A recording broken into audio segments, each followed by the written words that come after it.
Mari bergabung dalam khotbah minggu setiap hari Minggu pukul 7.30 pagi waktu Indonesia bagian Barat di YouTube Paul Karo-Karo. Saksikan Mesbah Terang setiap hari Rabu dan Jumat pukul 6 pagi waktu Indonesia bagian Barat di YouTube Paul Karo-Karo.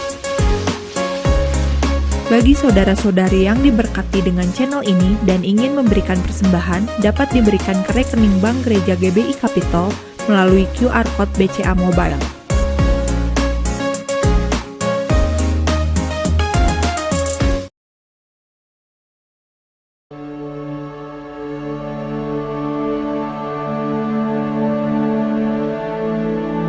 Saudaraku, apa yang mempengaruhi Anda? Biasanya orang dipengaruhi oleh bacaan dia, dipengaruhi oleh teman-teman dia. Apa yang mempengaruhi Anda? Apa yang Anda baca? Anda dekat dengan siapa? Karena pada waktu Anda membaca buku-buku yang tidak membangun, maka itu akan mempengaruhi Anda. Pada waktu Anda membaca buku yang tidak membangun, maka itu akan mempengaruhi Anda. Misalnya Anda membaca buku-buku pornografi, maka yang ada dalam pikiran Anda ya seperti itu. Lalu Anda berteman dengan siapa? Pada waktu Anda berteman dengan orang-orang yang tidak membangun Anda, maka itulah yang mempengaruhi Anda. Karena firman Tuhan katakan pergaulan yang buruk merusak kebiasaan yang baik. Pergaulan yang buruk merusak kebiasaan yang baik. Jadi mari hari ini saya mau sampaikan kebenaran firman Tuhan. Anda bergaul dengan siapa, maka itulah yang akan mempengaruhi Anda. Atau apa yang Anda baca. Saya pada waktu berjumpa dengan Tuhan Yesus, tadinya saya sakit, jantung bengkak, paru-paru basah. Waktu saya dekat dengan Tuhan, itu merubah hidup saya. Itu merubah pola pikir saya. Kedekatan saya dengan Tuhan Yesus merubah hidup saya. Saya membaca firman Tuhan. Yang saya tangkap, yang saya sampaikan hari ini, saya percaya bahwa boleh juga menjadi berkat bagi Anda.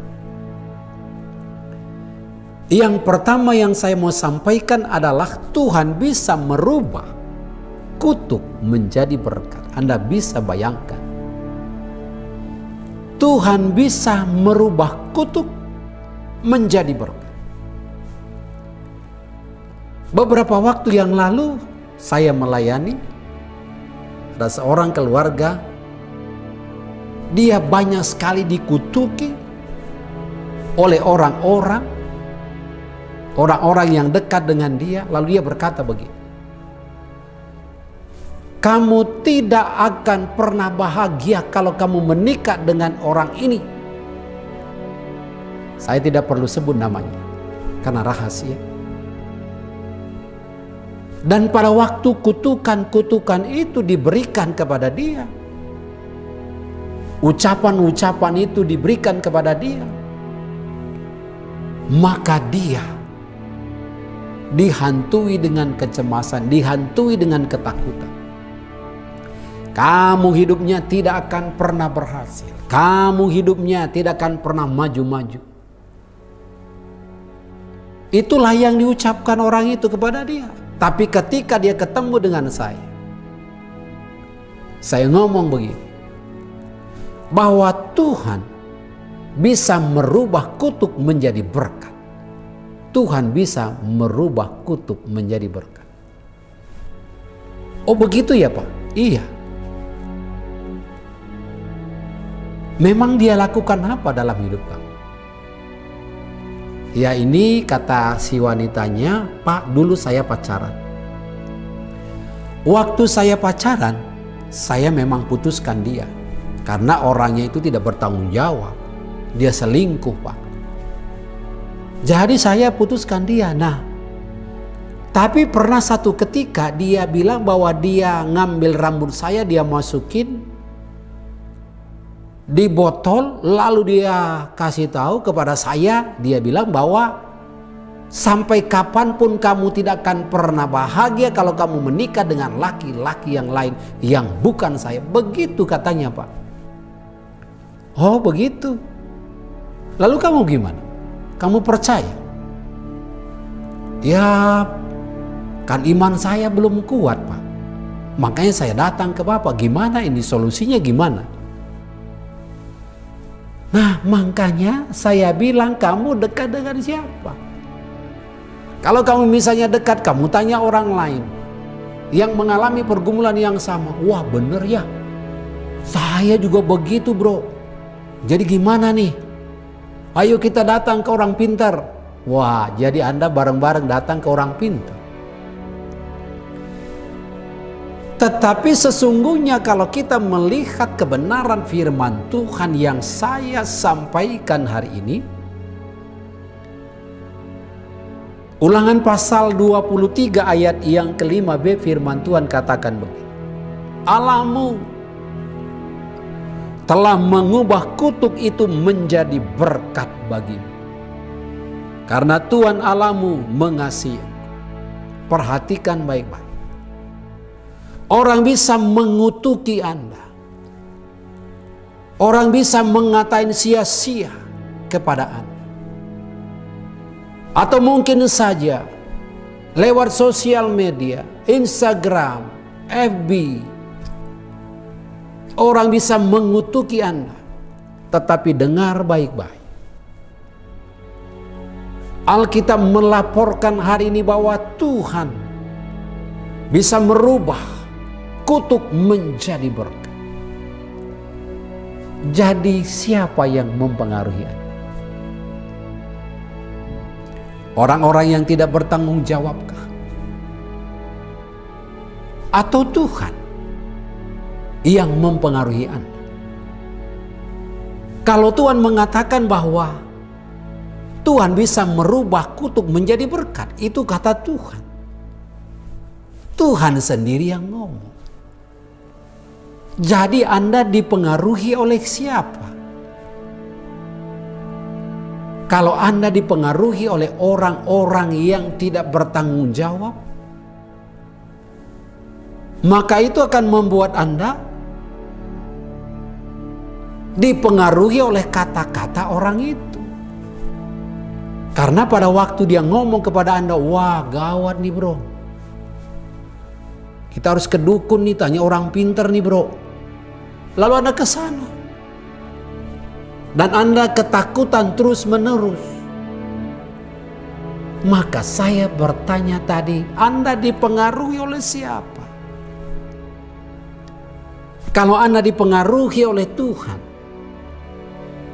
karena kedekatan Anda dengan Tuhan, maka firman ini mengingatkan kita bahwa Tuhan merubah kutuk menjadi berkat. Wow, luar biasa. Jadi kalau hari ini Anda mengalami ketakutan karena kutukan-kutukan orang lain atau orang-orang yang berwibawa, orang-orang yang disegani di masyarakat atau di mana saja, ketika Anda bergaul dengan Tuhan, bahwa Tuhan bisa merubah kutuk menjadi berkat. Nah amin. Itu yang harusnya mempengaruhi Anda. Bukan hal-hal yang negatif yang mempengaruhi Anda. Itu yang pertama, dengan siapa Anda bergaul. Karena bergaul dengan Tuhan, intim dengan Tuhan, maka itu akan mempengaruhi Anda. Dan ini dikatakan bahwa Tuhan bisa merubah kutuk menjadi berkat. Amin. Mungkin Anda berkata, kenapa ya hidup saya begini? Saya gagal terus. Saya selalu ditipu orang, saya sakit-sakitan. Tapi pada waktu Anda bergaul dengan Tuhan, kalau Tuhan katakan bahwa Dia bisa merubah kutuk menjadi berkat, amin. Apa yang mempengaruhi Anda? Tuhan kah? Atau orang-orang yang tidak bertanggung jawab yang mempengaruhi Anda? Saya sarankan, saya sampaikan, mari bergaul dengan Tuhan karena Tuhan bisa merubah kutuk menjadi berkat. Lalu yang berikutnya adalah apa yang mempengaruhi orang? Dengan bacaan dia. Anda senang apa? Komik apa? Bacaan apa? Itu yang mempengaruhi Anda. Jadi pada waktu Anda membaca buku-buku yang tidak membangun Anda, maka itu akan mempengaruhi Anda. Tetapi dengar hari ini kekasih Tuhan, saya mau sampaikan kebenaran firman Tuhan. Saya dipengaruhi oleh firman Tuhan. Pikiran saya dipengaruhi oleh firman Tuhan.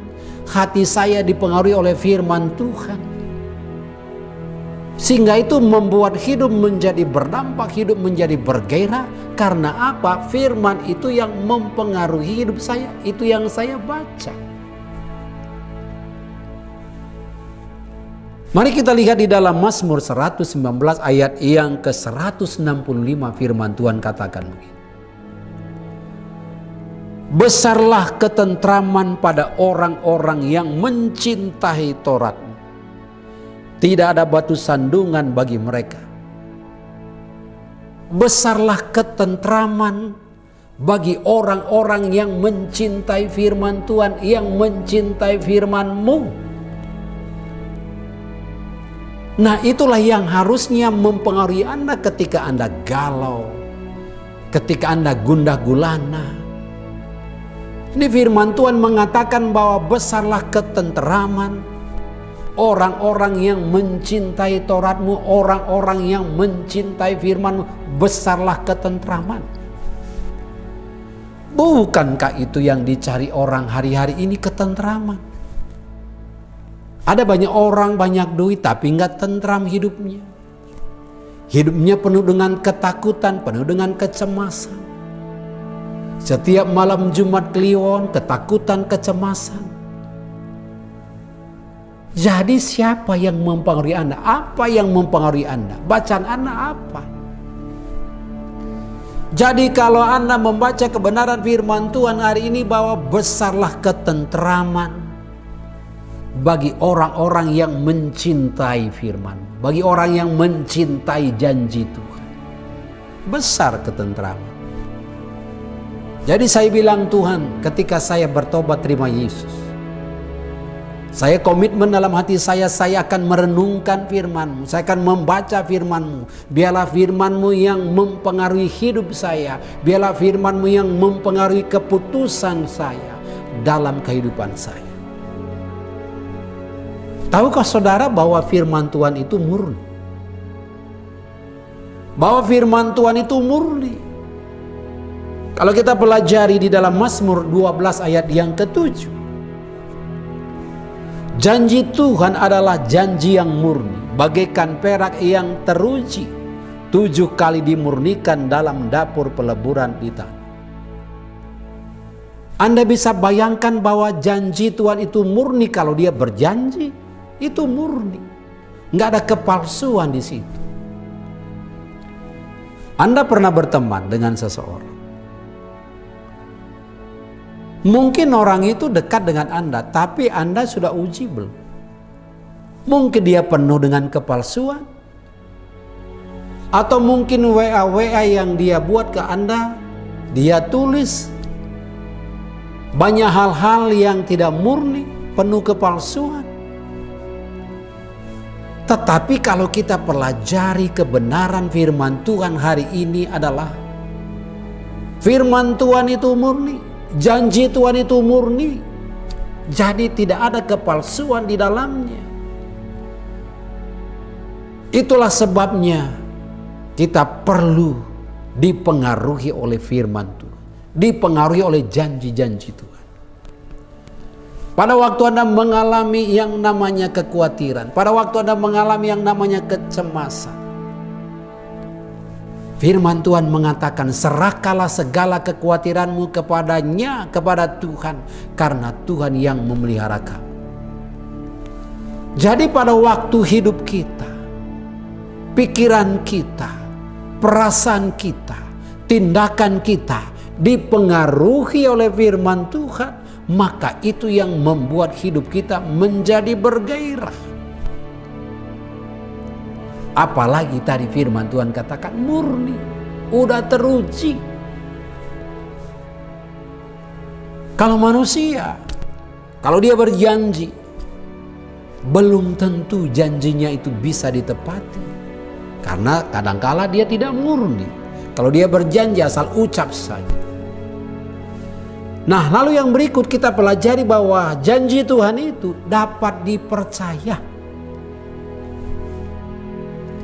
Jadi kalau selama ini Anda belum dipengaruhi oleh firman Tuhan, izinkan hati Anda, izinkan pikiran Anda, izinkan perasaan Anda dipengaruhi oleh firman Tuhan yang dapat dipercaya.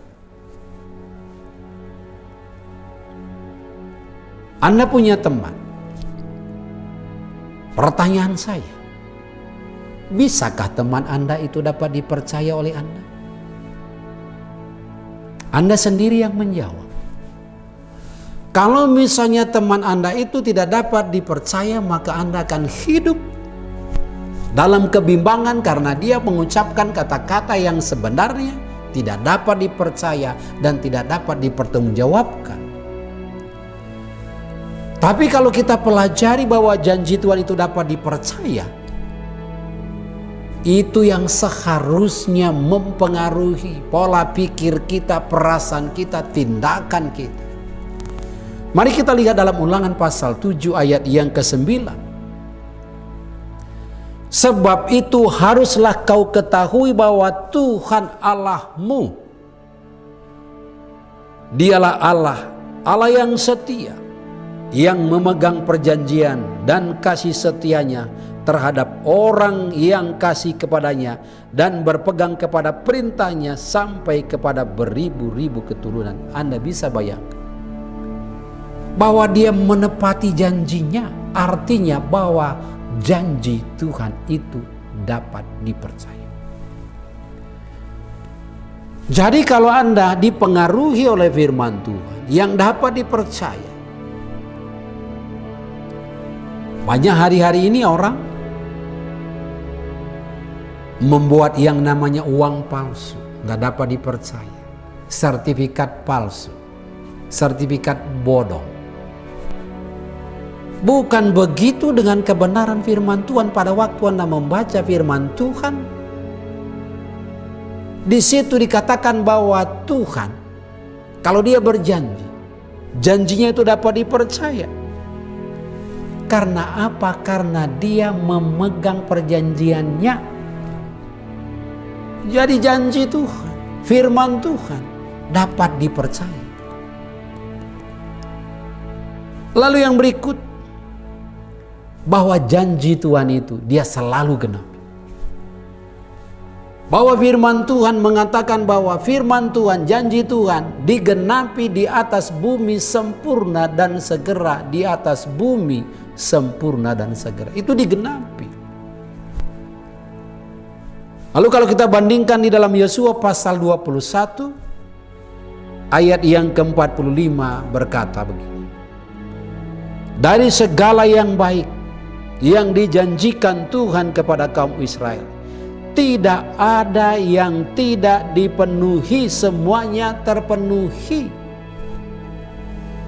Jadi kalau Tuhan berjanji bahwa dia tidak pernah tidak menggenapi janjinya, nah oleh karena itu belajar, biarlah firman Tuhan ini boleh mempengaruhi Anda. Firman Tuhan ini boleh meruah pikiran dan perasaan Anda, karena Anda tahu bahwa pada waktu Anda dipengaruhi oleh firman Tuhan, maka firman ini yang membawa hidup saudara menjadi aman dan tentram. Tuhan Yesus memberkati. Amin.